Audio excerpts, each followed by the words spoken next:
This is gonna be a delayed meeting from the 18th due to weather, or from the 18th due to weather. All board members, notification was put out. Again, we do have a quorum present. We have guests and delegations, Chief Parsons from Leeds attending with us. I'll entertain a motion to approve the agenda. So made. All right, have a motion and second. All those in favor? Aye. Any opposed? All right. That brings us down to the minutes from the last meeting. A copy of these minutes were mailed out a couple of weeks ago for everyone to review.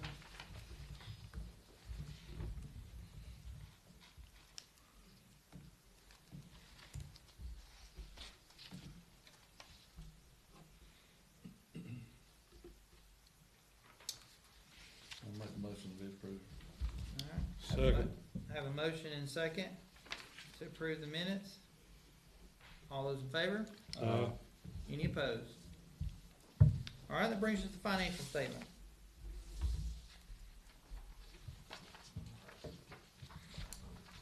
Play catch up and get my computer synced up. You'll notice a large sum there from Blount County. We normally get paid by the county at the end of the year. And I'm not really sure what their situation was, but apparently they opted to go ahead and pay early. But we got mixed up on the amount being correct. So what they actually paid is the FY '20 invoice amount. So we have sent them an amended FY '21 invoice, so there will be a remainder of that to get that made whole to that actually adopted '21 budget line that you see out there. So that'll come later, but normally that amount comes on the August or September timeframe. So that's a little advance that we got based off of what they typically do. Other than that, I don't think there's anything else to explain on the revenue side. As far as,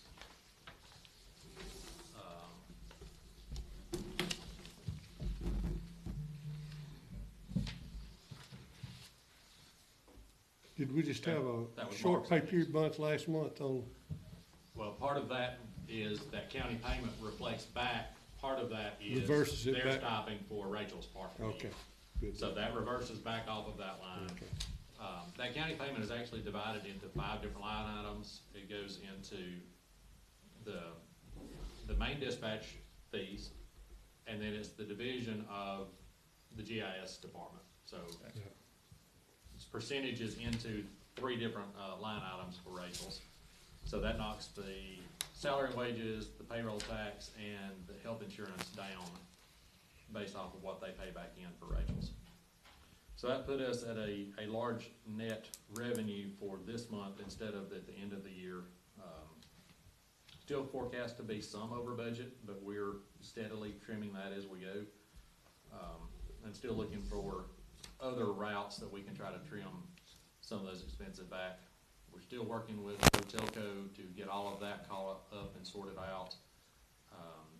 They did issue a credit for about $1,800 for overcharged 911 trunk charges. In 2018, the old Bluntsville trunks were turned off, but were physically turned off, but never turned off as far as billing went. So we've been paying for 4 connections when we've only actually had 2 since 2018.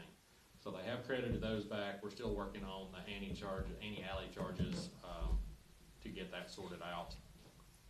So hopefully we'll have something by next month definitive on those.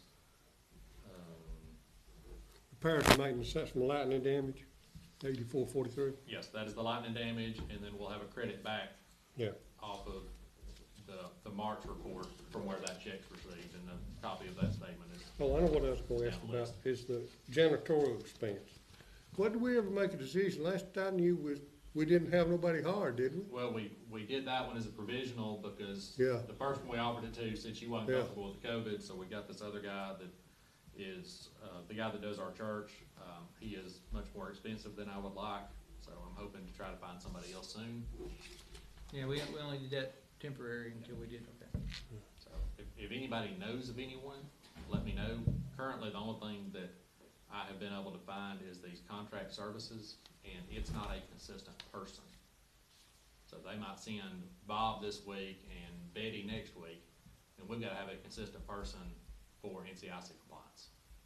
Cause anybody that's in there, we have to do a background check on.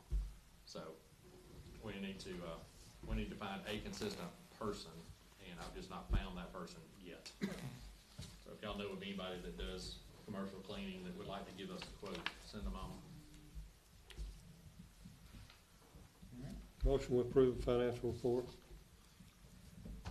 Have a motion? Second. Motion and second. Any other discussion? All those in favor? Aye. Any opposed? All right, that brings us to staff reports, Southern Software Training. Southern Software typically does a state level training every spring in Montgomery. We actually got to go last year. That was the last in-person training that they did before the COVID shutdown. They have not started doing in-person again, so being that it was virtual, we took advantage of that. And we were able to get about 12 of our employees through their 2 days worth of virtual training. So that's updates and tips and tricks and things for our CAD system. So that was really good to be able to get that many people a CAD update and training. So one of the great things that I brag about with Southern Software is that they do this continuing education and try to make sure that everybody has as much of an opportunity to get educated on their software as possible. So that's all we got on that, just to let you know that we did that.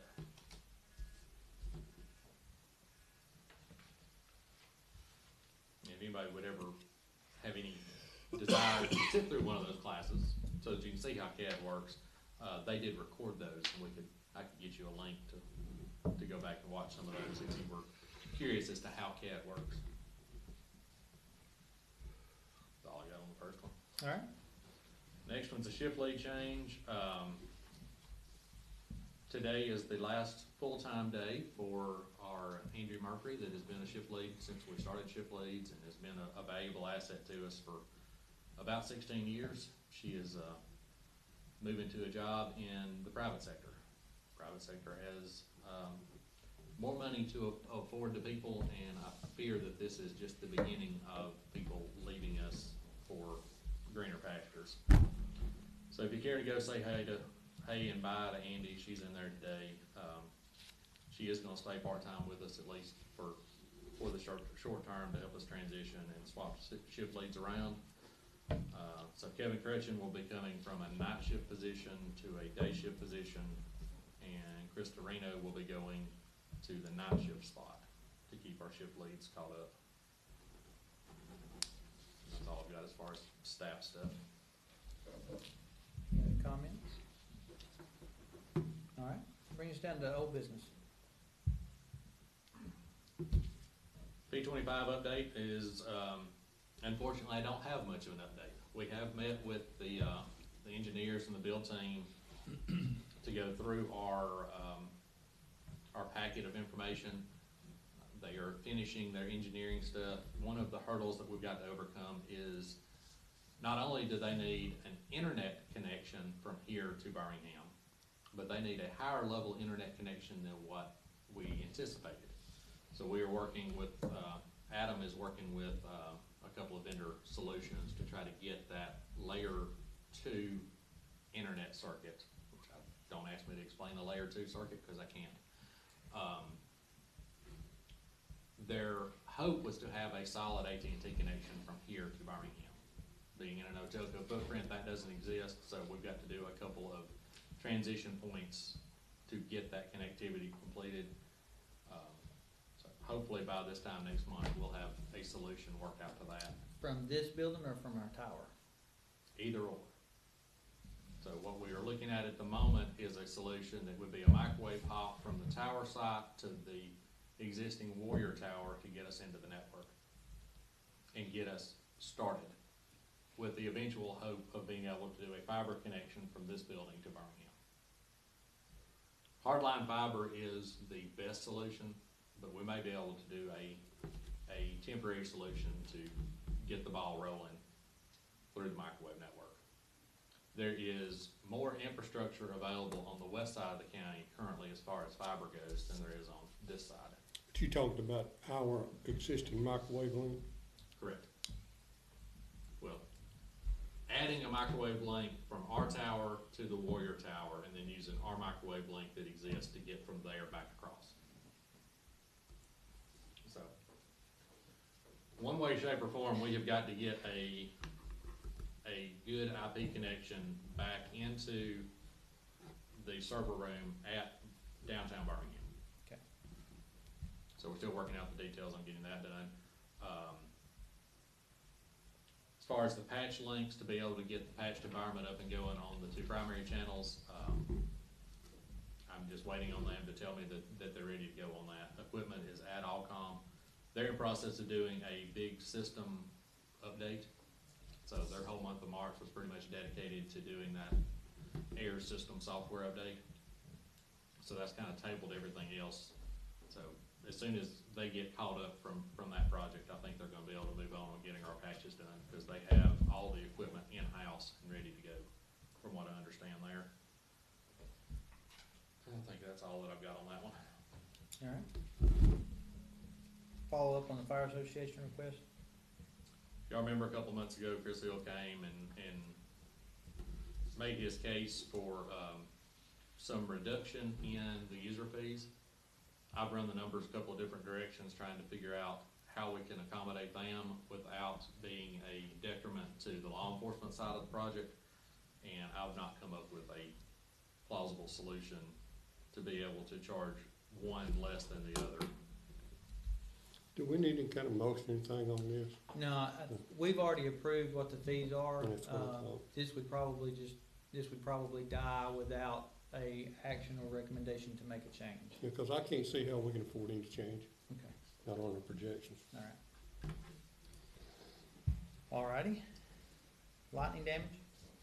You've got a copy of a letter in there, in your packet from BFIS, where they paid $6,823 on our lightning damage from our storm, back a couple months ago. This was to replace our microwave system that goes from here to Palisades, and the microwave from here to the courthouse that runs our backup solution there.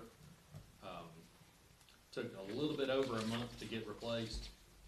So I think we're, all things considered, we came out fairly well on that. I was figuring that was gonna end up being about a $12,000 worth of a claim. Ended up being that we could replace some parts in those microwaves without having to replace the entire thing.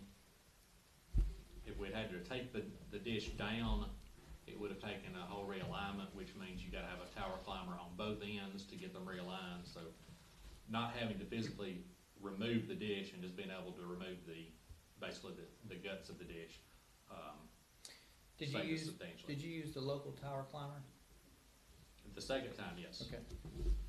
First time up was JTM's tower climber, because we were able to coordinate and do it the same day they were replacing their equipment. Are you requiring them show proof of insurance? We gotta go. I asked, matter of fact, the same group did, some work on one of our sirens for us, and I specifically asked, and he told me, he said, we're insured, bonded, the whole 9 yards, and I said, well, if you'll just make sure you provide them with copies of that. Because I'm telling you, all it takes is one Yeah. time. Apparently These that's other things are no problem. a frequent question that he gets, because he went to the backseat of his car and pulled out a copy. Well, you should have, I used to require, Yeah, so I feel a lot better Yeah. about that than, and Shane them had it too. Yes. yes, yes, sir. So that is all remediated for now. We are working on a solution, and I'll have a quote for that on the April meeting, to change the way that flows into the building. Currently, there is a unbroken connection from the top of the tower all the way into the server room to get those microwaves connected. So Is there lightning protection on that? There is, but it is still a Cat5 cable that runs from the top of all the way in.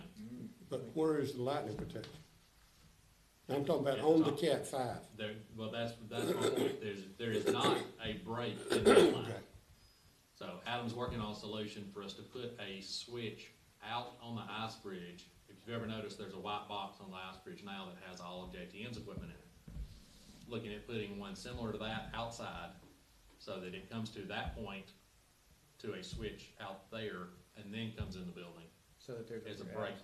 I know, cause I just got through installing a bust on all my stuff.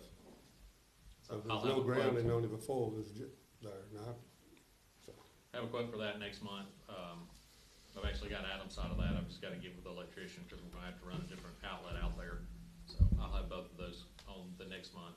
Speaking of lightning protection, if you'll remember back October, November-ish, we were approved to redo the grounding at Sneed.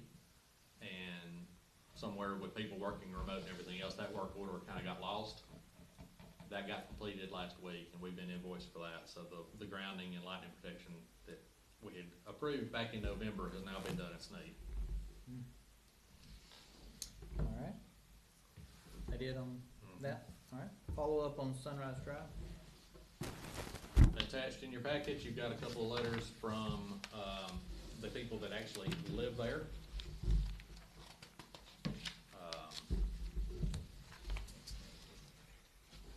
And their opinion is that they are established with their existing addresses and do not want to have to change.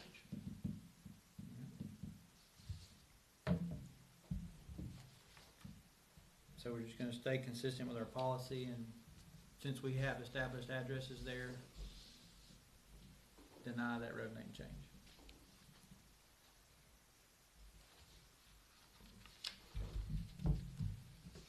That would be our preference, is to, we've got a policy, let's stick to it. Do we need a motion to uphold that, or is it just since we've already had the discussion? We I did think add it it. would come in the other way, and that is, if the board was inclined to Change it, make a motion then? Yes, sir, Okay, otherwise alright. it would just die for lack of. Okay, lack of motion. And we did a motion and second vote to uphold it Okay, at the previous meeting. alright. Alright, I think we're good there. okay. Alright, any other old business on that? Alright, brings us to new business, discussion of the tobacco use policy. This is a policy that was written back before we moved into this building. And it was more of a pass-on than a specific policy. It's the last page in your packet. There is products on the market now that were not included in this, basically all the different vape options. So I'd just like to go back and amend this with, unless somebody has any objection, do something that is a little more policy-like and include vape products and anything else, something that's a little more inclusive. one thing I see here though, on the update, it says every employee shall have the right to designate.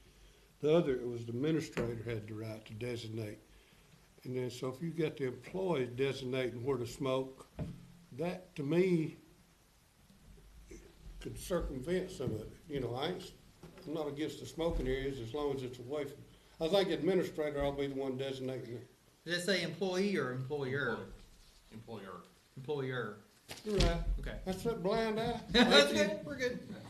Yeah. Yeah, I looked at it 3 times, that's all I saw was employee. Yeah, so that's just something to Missed give up that that, one.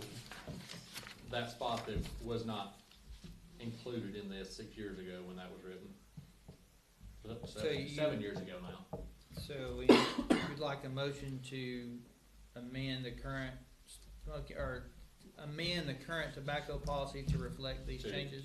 To change it to something that is, not just tobacco, but includes vape products and any other similar products, however Alex recommends that we phrase that. And we're gonna go to a completely tobacco-free workplace, Well, we have been, okay? that was the intention of this, but I think this leaves a lot of holes that have never been ended up, so It was what I'm one- looking for is a green light to work with Alex on making this into a better policy. Smoke-free, more of a smoke-free than tobacco-free. Well, smoke-free, snuff, Vape. vape, any of the above. Yeah. I'll make that motion, whatever it needs to be. motion to engage with attorney on a tobacco policy. There you go. Second. All right, have a motion and second. All those in favor? Any opposed? All right, thank you. Any other new business? Go ahead. All right. To bring us down to any comments, chief? Have anything? Ken? One question, Okay. reference to our video streaming. Have we got a link set up yet on our website so people can get to it? There's a link to our YouTube account on the website. And if you talk to anybody that would be interested, the best way to make that work, and if anybody out there listening, is to subscribe and turn on notifications in their YouTube account. Then as soon as we go live with these meetings or anything, they'll get a email prompt. Now then, also, does that let them go into it, like look at today's, tonight, After the tomorrow? fact, yes. Cause I just know, I have no trouble getting on the cities Mhm. or on the counties. But I've never been able to get on to 911s. And one time we got on there, it said we wasn't allowed to because of something. There was something based on the administrator wouldn't allow this type of thing. So Now, was I'm it gonna open try to it again. public? Yeah, and I don't understand why it's so easy. Y'all's does good, and so does the counties. Theirs is easy to get to and see all the time. And why ours is so much harder. I don't know. When I looked at it earlier, there was 30-something views of the Good. December meeting, so there's some people finding us. Okay, but it's on the website, because I know one time you told me it wasn't on the It website. was not, after you made that request, it was Yeah. there within 24 hours. Okay, well, I'll have to look again, because I probably can't see. There is a link on the website, and, as far as I know, it works. I'll Hard on verify yourself, that right? once we get done. You're hard on yourself. Any other comments? Motion adjourned. All right, have a motion. Second. Motion and second. All those in favor? Any opposed? Thank you, gentlemen.